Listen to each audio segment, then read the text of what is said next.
પ્રાંતિજ શ્રી માર્કંડેશ્વર મહાદેવ મંદિરે પરશુરામ જયંતી ધામધૂમથી ઉજવવામાં આવી.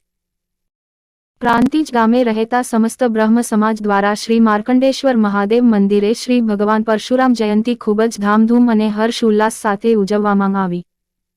જેમાં પ્રાંતિજ બ્રહ્મ સમાજ નાના મોટા સહુ ઉપસ્થિત રહીને ભગવાન પરશુરામજીની છબીને ચંદનથી તિલક કરી ભગવાન પરશુરામની આગવી ઓળખ ફરશીની શાસ્ત્રોક્ત અને વિધિવત પૂજા વિધિ કરીને તિલક કરી આરતી ઉતારી હતી. આરતી બાદ ભગવાન પરશુરામના જય ઘોષ અને હર હર મહાદેવના નારાથી સમગ્ર વાતાવરણ ગુંજી ઉઠ્યું હતું. અને પ્રસાદ લઈને બ્રહ્મ સમાજ તથા માર્કંડેશ્વર મહાદેવે દર્શને આવતા દર્શનાર્થીઓ ધન્યતા અનુભવી હતી.